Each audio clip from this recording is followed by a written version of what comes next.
नमस्कार श्रोते हो. दीपक रेगे कथाकथन चॅनलवर आज तुम्ही ऐकणार आहात प्रियंवदा करंडे यांच्या वैशाखातलं चांदणं या कथासंग्रहातली कथा ॲग्रीमेंट. अगं बाई, तुम्ही पण दादा बाहेर गेलेत, शकूवहिनी गांगरून म्हणाल्या.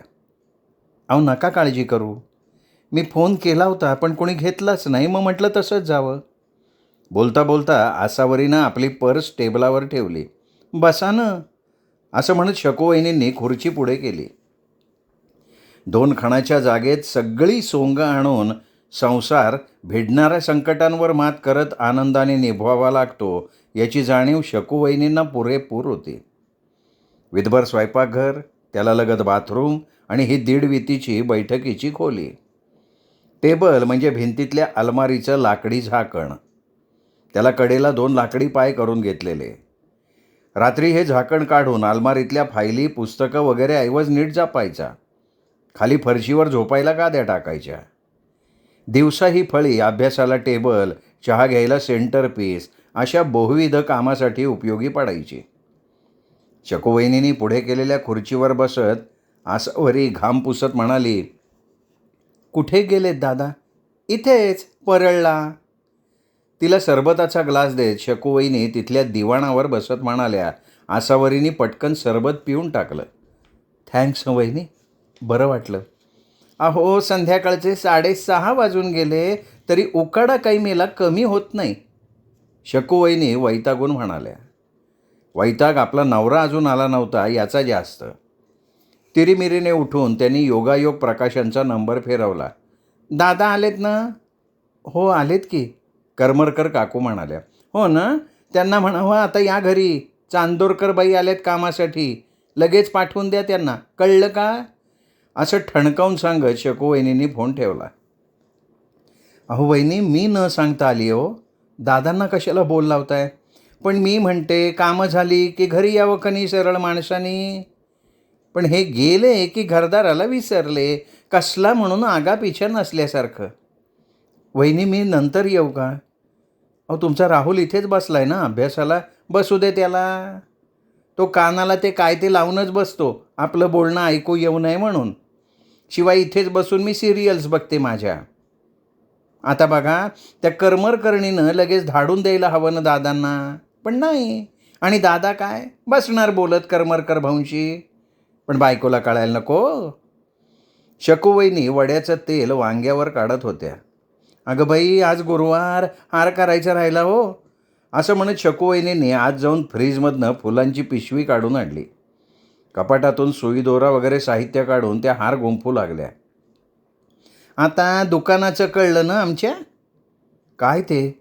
आसावरीने विचारलं. भाड्याने देणार आहेत दादा. परवाच एक पार्टी येऊन गेली, मला काही तो माणूस चांगला वाटला नाही, पण दादांनी लगेच देऊन टाकलं त्यांना भाड्याने. शकूवहिनी जळफळत तरीही दादांवरच्या प्रेमापोटी बोलत होत्या. अहो मग बरं झालं ना, आसावरी पटकन म्हणाली. काय बरं झालं? अहो परवा त्यांनी 72,000चा चेक दिला तर दादांनी लगोलग तो बँकेत टाकला देखील, मला विचारलं पण नाही. शकूवहिनी थोड्या हिरमुसल्या झाल्या. अहो मी म्हणते दादांनी त्या पार्टीबरोबर ॲग्रीमेंट नको का करायला चेक टाकायच्या आधी? शकूवहिनींनी आसावरीलाच एकदम रोखठोक विचारलं. आसावरी बावरली. आता बघा, उद्या त्या माणसाच्या घरच्या माणसांनी फसवून दुकानच गिळंकृत केलं तर दादा काय करणार? चिठ्ठी, चपाटी, लिखापडी काही नाही. शकूवहिनी खरंच मुद्देसूद बोलत होत्या. खरं तर आसावरीलाही ते पटत होतं. पण दादांनी असं का केलं दुकानाचं डील ॲग्रीमेंटशिवाय? आसावरीने काळजीने विचारलं. इतक्या वर्षांचा दादांशी पुस्तक प्रकाशनाच्या निमित्ताने संबंध होता. लेखक प्रकाशकाचं असं स्नेहाचं नातं होतं. शकूवहिनींशी जिव्हाळ्याचे संबंध होते. दादांचं परळला पुस्तकांचं छोटंसं दुकान होतं. ते अनेकदा त्या दुकानात कामासाठी जात असे. जवळच्या टपरीवरचा खमंग कडक कटिंग चहा दादा आग्रहानं द्यायचे, तो ती चवीनं पीत असे. पण गेली 2 वर्ष दादाचेनी दुकानाचा पुस्तकांचा कारभार रेटवेना. आसावरीची शेवटची 2 पुस्तकं लघुकथा संग्रह मात्र ते आता काढणार होते, त्यासाठीच आसावरी कथांची यादी घेऊन आली होती. पण आता दुकानाबद्दलचा हा असा गाफीलपणे झालेला व्यवहार ऐकून तिलाही वाईट वाटलं. का केलं म्हणजे काय? स्वभाव हो स्वभाव. मुलाला दुकान कुठे चालवायचं आहे, जावयांना सुद्धा कुठे वेळ आहे हे सगळं बघायला. आणि दादा तर आता थकले, परवाच 82 पूर्ण केलं आहे. तेव्हा हातात पैसा येतो म्हणताच महिन्याला 6,000 वर्षभराचं 72,000 भाडं आगाऊ घेतलं. दादा मोकळे झाले त्यांच्या स्वभावाप्रमाणे. त्यांना वाटतं आपण सरळ. शकूवहिनींनी दादांची फिलॉसॉफी ऐकवली. अरे राहुल्या, त्या राहुलवर ओरडून म्हणाल्या, अरे उठ बाबा, हार घाल जा देवाला. दत्ताला हार घाल रे, माझा हात नाही पोचत. तू थांब जरा, नंतर घालतो. MBAचा अभ्यास करत बसलेल्या राहुलला आईने आसावरीच्या पुढ्यात हे असं बोलावं हे रुचलं नव्हतं. आसावरीला तर अगदी कानकोंड होत होतं.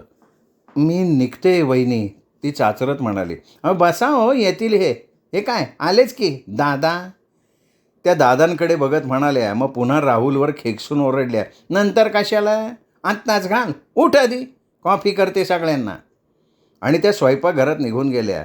राहुलही निमूटपणे उठला आणि हार घेऊन आत गेला. दादा सॉरी तुम्हाला न कळवता आले, आसावरी अपराधीपणे म्हणाले. अहो त्यात काय झालं, लेखिकेचं प्रकाशकाकडे नेहमी स्वागतच असतं. दादा हसत हसत म्हणाले. परळपासून एवढ्या वयात चालत आलेले दादा एवढे प्रसन्न कसे राहू शकतात याचा आसावरीला कोडच पडलं. इतक्यात कॉफीचे कप घेऊन शकूवहिनी बाहेर आल्या. तेवढ्यात राहुल कानाला मोबाईल लावून घराबाहेर पडला. अरे राहुल, कॉफी घेऊन जा. नंतर घेतो आई, असं म्हणत तो जिना उतरला सुद्धा.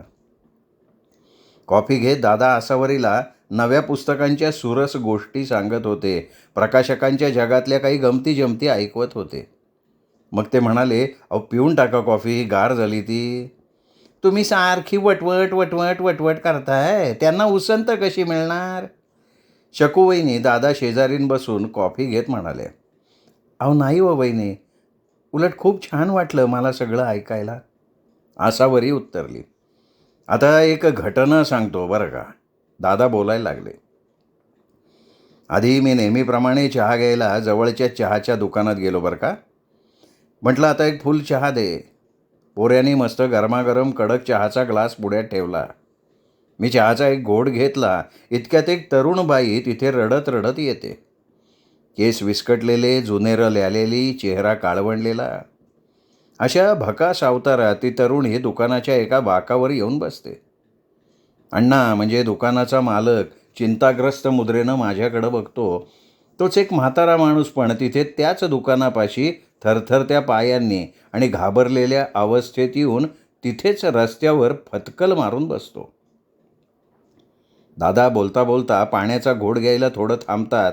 तशी शकूवहिनी पटकन उद्गारल्या, झालं सांगून, आता या ताईंचं काम बघा. अहो दादा तुम्ही सांगा ना, पुढे काय झालं. आसावरीने उत्सुकतेने विचारलं. सांगतो. अण्णांनी म्हणजे त्या दुकानाच्या मालकाने त्या म्हाताऱ्या माणसाला आधी पाणी प्यायला दिलं. पोऱ्याला सांगून त्यांना बाकावर बसवलं. पोऱ्याला सांगून त्या बाईला आणि म्हाताऱ्याला कटिंग चहासुद्धा पाजला. दोघांनाही जरा तरतरी आली बरं का. न यायला काय झालं तरतरी, आई ती एवढी सेवा मिळाली, तीही फुकटची. मग घरी बायकोला त्या दोघांसाठी स्वयंपाक करायची ऑर्डर सोडली की नाही अण्णांनी. तुमचेच भाऊ ते. करा करा, समाजकार्य करा, व्यवहार बघू नका, बायका पोरांना सोडून द्या वाऱ्यावर. शकूवहिनींची बडबड सुरू झाली. अर्थात आसावरीला आणि दादांना या गोष्टीची सवय होती. अगं हो, ऐक तर पुढे, असं शकूवहिनींना शांतपणे सांगत दादा पुढे म्हणाले. आता अण्णांनी विचारलं त्या म्हातारबाबांना की तुम्ही कोण, कुठले. तर म्हणाले, दहीसरचे राहणारे. स्वतःचा 3 खोल्यांचा फ्लॅट आहे, पण मुलांनी आणि सुनेनी त्यांना सरळ घराबाहेर हाकलून दिलं. असेच भरकटत सैरभैर अवस्थेत ते दुकानापाशी येऊन पोचले. आता बोला. जागा म्हाताऱ्याच्या नावावर, पण मालकी मुलांनी सुनेनं बळकावली. काय सांगताय दादा, असं कसं करू शकतात ते. आसावरीने म्हाताऱ्यावरचा अन्याय सहन न झाल्यामुळे पोटतिडकीने विचारलं. तेच ना, पण आता बापानी गप्प नाही बसायचं. सरळ मुलाला कोर्टात खेचा म्हणावं. जागेचं ॲग्रीमेंट असेल ना त्यांच्या नावाचं. आता शकू वहिनींना चेव आला होता. हो, सगळं आहे, सगळं आहे. पण आता वय झालेला म्हातारा बाप थकला आहे. त्याच्याकडे मनाची आणि शरीराची शक्तीच नाही आहे. शिवाय वकिलाला गाठा, त्याची फी द्या, तारखावर तारखा पडणार, तेव्हा वाट पहा निकालाची. कोर्टात हजर व्हा सतत.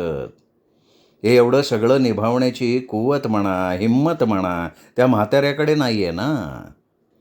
दादांनी परिस्थितीचं वास्तव चित्र रेखाटलं. आणि ती बाई, ती कोण होती? सांगतो. तिला नवऱ्याने लग्न होऊन वर्ष झालं नाही तोच मारहाण करायला सुरुवात केली. दुसऱ्या बाईच्या प्रेमाखातर हिचा छळ करायला सुरुवात केली. तरीही ती बिचारी निमूटपणे राहत होती. पण आता ती त्याला घरातही नको होती, म्हणून त्यांनी तिला हाताला धरून सरळ घरातनं बाहेर हाकलून दिलं. तिला माहेर नाही, विचारणारं कोणी नाही. अशा केविलवाण्या अवस्थेत ती अण्णांच्या दुकानात येऊन पोचली होती. दादा बोलता बोलता पाण्याचा घोट घ्यायला थांबते. पण मी म्हणते, देवा ब्राह्मणाच्या साक्षीने लग्न केलं होतं ना त्या माणसानी त्या पोरीशी, मग तो असं करूच कसं शकतो? शिवाय मॅरेज सर्टिफिकेट असेल ना, कायदेशीर करार आहे तो म्हणावं. शकूवहिनी कारवादल्या. तरीही वास्तव हे असं आहे. हां, पण तेवढ्यात एक गंमत घडली बरं का. कसली गंमत? आसावरीची उत्सुकता शिगेला पोचली होती. थोड्या वेळामध्ये माणसाच्या आयुष्यात काय काय उलथापालथी होतात याचं तिला नवल वाटत होतंच, पण कुठेतरी थोडीशी भीतीही वाटत होती. गंमतच झाली. तर त्याचं काय झालं, अर्ध्या तासाच्या आत त्या दुकानात एक वयस्कर ग्रहस्थ आले. त्या बाईला बघून तिच्याकडे गेले. म्हणाले, वृंदा, मी आलोय. तू फोनवर या दुकानाचा ठावठिकाणा सांगितलंस, हे उपकार झाले ग माझ्यावर. तशी अण्णांनी एकदम त्यांना विचारलं की असं का म्हणता तुम्ही? तर तो गृहस्थ म्हणाला, अहो, ही वृंदा माझ्या जिवलग मित्राची मुलगी. या वृंदाला ना आई ना बाप. हिच्या बापाला मी शब्द दिला होता की मी असेस्तोवर वृंदाला आधार देईन. आज मी लालबागला मगाशी वृंदाच्या घरी गेलो तेव्हा मला सगळी हकीकत कळली. लगेच मी हिला फोन केला, पण ती तिचा ठावठिकाणा सांगायला राजी नव्हती. शेवटी तिच्या बाबांची शपथ घेतली तेव्हा कळवला पत्ता. बरं झालं मालक, हिला थोड्या वेळासाठी आसरा दिला बरं का तुम्ही. ते थोडे पैसे घ्या, नाही म्हणू नका. त्या गृहस्थांनी अण्णांच्या हातावर 50ची नोट ठेवली. अण्णांनी ती परत करत त्यांना म्हटलं की राहू दे, माझ्या लेकीसारखी आहे मला वृंदा. तुम्ही आधी चहा घ्या, नाही म्हणू नका. ते गृहस्थ अण्णांच्या भावना जाणून थांबले बरं का. आपुलकीच्या नात्यानं दिलेला, अमृताला देखील लाजवेल अशा गोड चहाचा आस्वाद घेऊन वृंदाला सोबत घेऊन ते निघाले. येतो असं म्हणून दोघे निघून गेले. भरलेला गळा होता दोघांचाही. अण्णा म्हणाले, दादा पाहिलंत का, वृंदा आणि हे म्हातारे बाबा दोघांनीही ॲग्रीमेंट करून व्यवहार केले, पण काय झालं, करार कागदावरच राहिले. प्रत्यक्षात व्हायचं ते झालं. आणि कसलाही कागदोपत्री व्यवहार न केलेले ते गृहस्थ शब्द पाळण्यासाठी धडपडत येऊन कळवळ्यांनी बापाच्या मायेनी त्या नवविवाहितेला म्हणजे त्या वृंदाला घेऊन गेले. आता बोला. काय बोलणार होतो याच्यावर मी गप्पच राहिलो. तर असा आहे हो एकूण आयुष्याच्या नाटकाचा खेळ. दादांनी समारोप केला. अहो, खेळ काय, आपण सावध राहिलो ना तर सगळं शिस्तीत होतं, व्यवस्थित होतं. आता आधी आपल्या दुकानाचं ॲग्रीमेंट करून टाका बघू. शकूवहिनीने लगेच संधी साधली. एवढं सगळं ऐकून परत तेच. अगं, मी ॲग्रीमेंट केलं काय किंवा नाही केलं काय, व्हायचं तेच होणार आहे. ॲग्रीमेंट करूनही त्या पार्टीला आपलं दुकान गिळंकृत करायचं असेल तर ते दुकान बळकावणारच ना. दादांचा हिशोब सोपा होता. पण म्हणून काय कोणी ॲग्रीमेंट करायचंच नाही का काय? शकूवहिनींनी वैतागून विचारलं. तसं नव्हे, पण आशाबरीताई तुम्हीच सांगा, आपल्यात असं ॲग्रीमेंट आहे का हो? नाही आहे. पण मला इतक्या वर्षात तशी गरजही नाही वाटली. कारण तुम्ही पुस्तक काढल्या मला माझ्या पुस्तकाच्या भेटप्रती आणि योग्य त्या मानधनाचा चेक माझ्या हातावर ठेवला आहे. तुम्ही मला भरपूर दिलं आहे दादा. माझ्या लेखनाची बूज राखली आहे. आसावरी मनापासून बोलत होती. आता तुम्ही दिवाळी अंकांना कथा पाठवता, मासिकात कथा पाठवता, वृत्तपत्रात कथा लिहिता. करारपत्रकं आहेत का त्याची? नसणारच आहेत. तुम्हाला ते जे काही मानधन देतात ते तुम्ही स्वीकारता, हो की नाही? अर्थात हो. कधीकधी तुम्हाला तुमच्या योग्यतेपेक्षा मानधनाची रक्कम कमीही वाटत असेल, तरी तुम्ही ती वाढवून मागता का? नाही हो, मी नाही काही सांगत. कारण प्रत्येक मासिकाच्या, वार्षिकाच्या, संपादकाच्या वृत्तीवर हे सगळं अवलंबून असतं. लेखक काही बोलत नाही ना, तर त्याला वर्षानुवर्ष तेवढंच मानधन द्यायचं. त्याचं लेखन कसदार आहे, गुणवत्तापूर्ण आहे, त्यासाठी लेखकाने आपला वेळ दिला आहे, तेव्हा त्याला त्याचं योग्य ते वाजवी मानधन देणं आपलं कर्तव्य आहे, असं जोवर संपादकाला वाटत नाही, तोवर लेखकाचं असं एक्सप्लॉयटेशन होत राहणार. वृत्तीमध्ये फरक असतो ना माणसाच्या दादा. आसावरीने आपलं म्हणणं मनमोकळेपणानं सांगितलं. आता कसं बोललात तुम्ही? मी तेच म्हणतोय. ज्याला फसवण्यात, लोकांचे पैसे बळकावण्यातच रस आहे, नव्हे ती त्याची तशी उपजत वृत्तीच आहे, तो तसाच वागणार. आपण ॲग्रीमेंट केलं तरी तो तसाच वागणार. आपण ॲग्रीमेंट केलं तरी तो दादागिरी करणार, पळवाटा शोधणार. कुठवर आपण त्याच्याशी लढा देणार? इतकं सुंदर आयुष्य अशा त्रासदायक, क्लेशकारक गोष्टींसाठी खर्च करायचं का? त्यापेक्षा स्वतःचा आनंद, स्वतःचा वेळ जपायचा. आपण स्वतःलाच आजमावून बघायला हवं. आपली वृत्ती काय आहे हे आपण जाणून घ्यायला हवं. आपण जन्मभर कोणाशी तरी कायम कोर्ट कचेऱ्या करू शकतो का हे बघायला हवं. आता माझंच बघा. माझी वृत्ती शांत आहे, समाधानी आहे. तेव्हा मी मनाशी खूणगाठ बाळगतो की जर या पार्टीने मला या व्यवहारात फसवलं तरी आपण शांत राहायचं. कारण आपल्याला माहिती आहे आपण काही बुवा लढाऊ वृत्तीचे नाही. काय गं, बरोबर आहे ना? शेवटचा प्रश्न दादांनी मिश्किल हसत शकूवहिनींना विचारला. हो हो, त्यातच तुम्हाला मोठेपणा वाटतो हं? शकूवहिनी वैतागून उद्गारल्या. अगं पण असं बघ, लग्नाचे करार करून लग्न होतात तरीही नवरा बायकोला टाकतो. बायको दुसऱ्या पुरुषाबरोबर पळून जाते. नवरा बायकोनी फसवलं म्हणून कधी वेडा होतो, कधी आत्महत्या करतो. मालक भाडेकरूला जागा सोडावी म्हणून त्रास देतात, रस्त्यावर आणतात. सख्खा मुलगा आईला घरातून हाकलून देतो, जागा बळकावतो जन्मदात्या आईची. आणि समाजात अशी सगळ्या प्रकारची माणसं छान प्रकारे राहत आहेत. तेव्हा बरं का आसावरीताई, मी जागेचं म्हणजे माझ्या दुकानाचं ॲग्रीमेंट करत नाही म्हणून आज ही ओरडती आहे, चिडती आहे, वैतागती आहे. उद्या त्या पार्टीनं दुकान बळकावलं की ही त्या पार्टीच्या नावानं चिडणार, त्यांना शिव्या शाप देणार. त्यापेक्षा मी म्हणतो आपल्याला त्रास होणाऱ्या गोष्टी आपल्या मनात, मेंदूत ठेवायच्याच नाहीत. काय? आसावरी अवाक झाली होती हे सगळं दादांच्या तोंडून ऐकून. इतकं साधं, सरळ, सोपं समीकरण आहे जगण्याचं या माणसाचं, तर याच्यासारखा सुखी दुसरा कोणी असणार आहे का? तिला वाटलं सगळ्यात असून नसल्यासारखं राहणं कसं जमतं यांना. हां, हो दादा, खरं आहे तुमचं, आसावरी म्हणाली. म्हणजे मग प्रश्नच मिटला. कायदे, कानून, ॲग्रीमेंट काही नको, शकूवहिनी उपहासानं म्हणाल्या. तसं नाही हं, तसं नाही. हे बघा, आपल्या दुकानाचं रीतसर ॲग्रीमेंट करून आणलं आहे मी वकिलाकडनं. घे, हे ठेव तुझ्याकडे. असं म्हणत दादांनी शकूवहिनींच्या हातात ॲग्रीमेंटचा पेपर ठेवला. काय सांगताय? खरंच? पण मग का केलं तुम्ही हे? शकूवहिनींनी आश्चर्याने विचारलं. हे केलं ते तुझ्यासाठी, तुला शांत वाटावं म्हणून. तुझं मन राखणं हे माझं कर्तव्य नाही आहे का? अगं तुझ्याबरोबर लग्नाचं ॲग्रीमेंट केलं आहे ना. तुला आयुष्यभर सांभाळायचं वचन दिलं आहे मी लग्नात तुला. तेव्हा तू जी गोष्ट बरोबर आहे तीच मला करायला सांगत असताना मी वाद घालायचा का? म्हटलं करून टाकू दुकानाचं ॲग्रीमेंट.